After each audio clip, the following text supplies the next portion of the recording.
Hello everyone.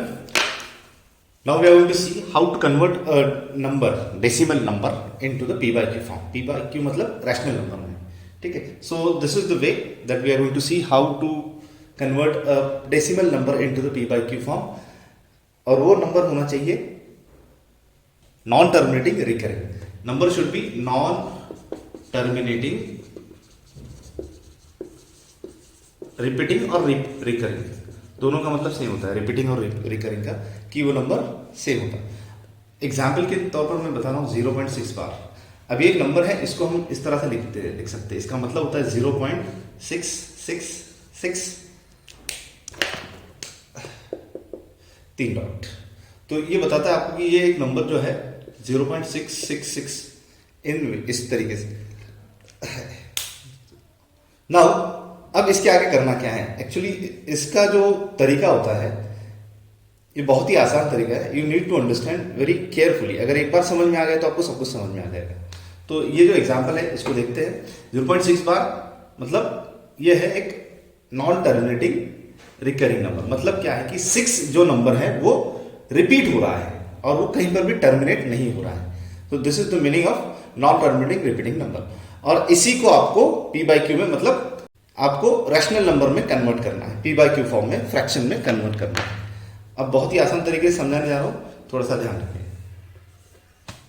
तो ये आता है आपका 0.6 बार. और इसको आपको करना क्या है, याद रहे जो भी नंबर आएगा 0.6 बार, इसको जिस तरह से हमने लिखा है 0.666123 मतलब रिपीटिंग नंबर है. तो इस तरह से इसको कन्वर्ट करना है with the help of mathematics rules और टूल्स अप्लाई करके, कि 6 इधर आ जाए. और ये जो बनना है किस तरह से बनना है, ये बनना है 6.6 बार.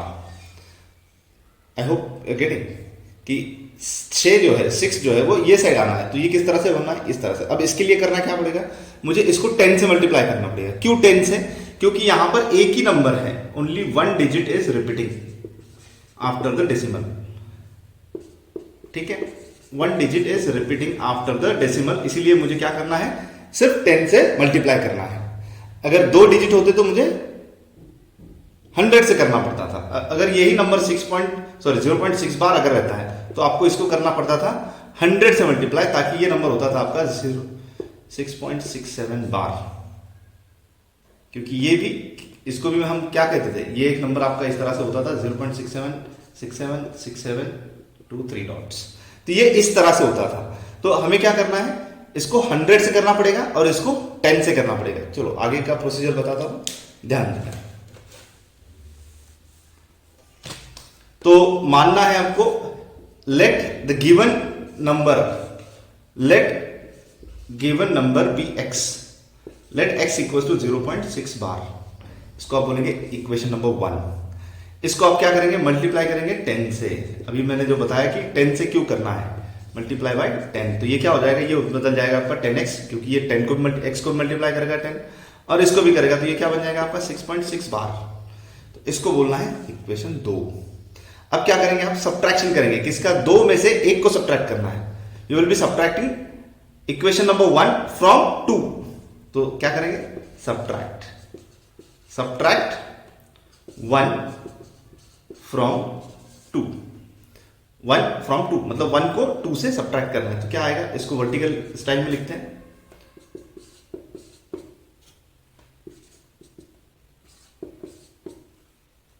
देखो सब्ट्रैक्शन किस तरह से हो रही है. यहां पर डेसिमल के बाद में 6 बार आ रहा है दोनों तरफ. तो ये कंप्लीटली क्या हो गया, ये एलिमिनेट हो गया. मतलब क्या आ गया, ये 0 आ जाएगा. अभी नीचे क्या आएगा, 6. अब ये क्या आएगा, 10x माइनस 1x. यहां पर कुछ नहीं है तो हमने क्या एज्यूम करना है, 1 है. तो 10x minus 1x will be 9x. तो आपका आंसर क्या आ रहा है, 9x इक्वल टू 6. ठीक है.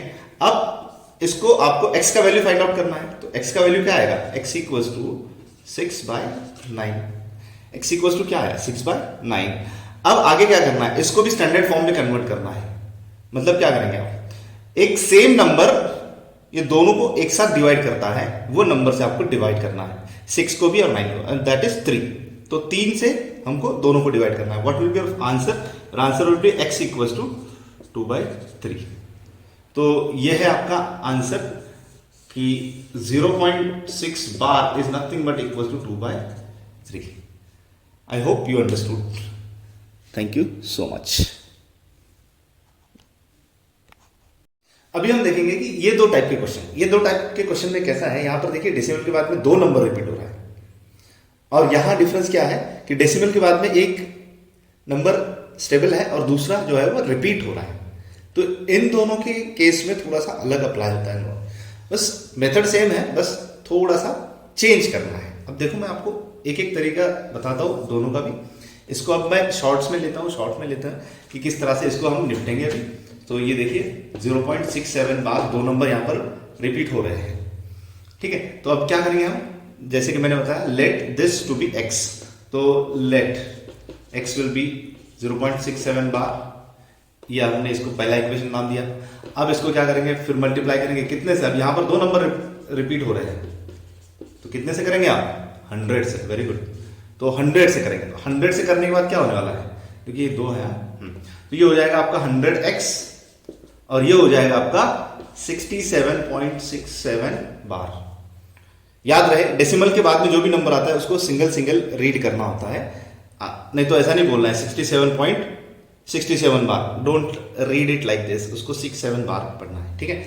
अब फिर से वही प्रोसीजर, सब्ट्रैक्ट करना है इक्वेशन 2 से इक्वेशन 1 को सब्ट्रैक्ट, बहुत ही आसान तरीका। सब्ट्रैक्ट 1 फ्रॉम 2, क्या करेंगे, वर्टिकल लिखो इक्वल्स टू 67.67 बार, यहां लिखो x इक्वल्स टू 0.67 बार। देखिए क्या आ रहा है, देखो ये सेम आ गया डेसिमल के बाद में दोनों में, बहुत बढ़िया। इसको एलिमिनेट करेंगे, 0 आ गया, ये आ गया 67, ये आ गया। अब यहां पर हमने क्या करना है, 100 में से 1 निकालना है, कितना बचा 99x। आपका आंसर क्या आया, x इक्वल्स टू 67.99, ये आपका आंसर है। बहुत ही आसान तरीका है। अब चलते हैं आगे के क्वेश्चन की तरफ, ये भी समझाता हूं। इसमें डेसिमल के बाद में जो नंबर है वो रिपीट नहीं हो रहा है, पर उसके बाद वाला रिपीट हो रहा है, तो यहां पर आपको थोड़ा सा अलर्ट रहना है, सचेत रहना है, अचेत रहना है, जो कुछ भी है, ठीक है। सो 67 बार। तो अभी क्या करेंगे, पहले आप समझिए इसको। ये नंबर है आपका इस तरह से 0.677, 3 डॉट लगा दिया, ठीक है। अब क्या करेंगे, पहले 6 को इधर लेंगे, तो ये किस तरह से बन जाएगा, ये बन जाएगा आपका 6.777, ठीक है। उसके बाद में जो रिपीट हो रहा है ना, उसी को लेना है डेसिमल के बाद, तो ये आएगा आपका इस तरह से होना है। समझ में आ रहा है, I hope you are getting. तो क्या करना पड़ेगा, इसको करने के लिए क्या करेंगे हम, पहले इसको 10 से मल्टीप्लाई करेंगे, ठीक है।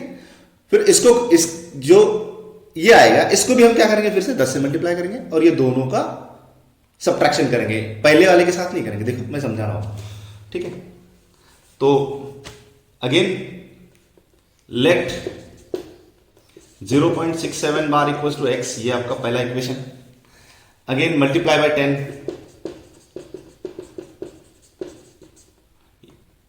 क्या आ रहा है, ये हो जाएगा आपका 6.7 बार इक्वल्स टू 10x। यस, ये सेकेंड हो गया आपका, ठीक है। अब रिपीटिंग जो नंबर है, रिपीटेड जो नंबर, उसमें से एक आपको डेसिमल के बाजू में चाहिए, इसीलिए इसको भी और 10 से करेंगे। इसको 2 1 करना है, इसको मल्टीप्लाई बाय 10 टू इक्वेशन 2, क्या होगा, ये हो जाएगा आपका 67.7 बार इक्वल्स टू 100x, ये होगा 3। अब क्या करेंगे, 3 में से 2 को सब्ट्रैक्ट करेंगे, ध्यान रहे 3 में से, मतलब 3 में से 2 को सब्ट्रैक्ट करना है। सो सब्ट्रैक्ट 2 फ्रॉम 3, सब्ट्रैक्ट 2 फ्रॉम 3, तो ये क्या करेंगे, लिख लो इसको, तो ये आ जाएगा आपका 67.7 बार इक्वल्स टू 100x, ठीक है। और ये आएगा आपका 6.7 बार इक्वल्स टू 10x। यहां देखो डेसिमल के बाद में जो नंबर आ रहा है 7 बार, वो दोनों क्या है, वो दोनों सेम है, 7 बार 7 बार, तो ये तो 0 हो जाएगा। ये क्या हो जाएगा 61 और ये हो जाएगा 99x।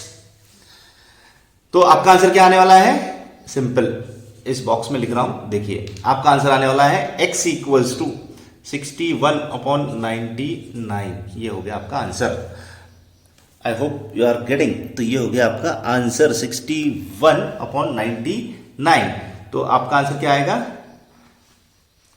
61/99। इसको मैं यहां से इस तरह से लिखता हूं कि आपको दिखे।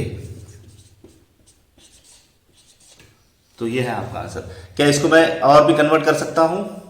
स्टैंडर्ड फॉर्म में हो सकता है? नहीं। तो ये है आपका answer. I hope you understood very nicely, easily. Thank you for watching. Like, share and subscribe. Thank you so much.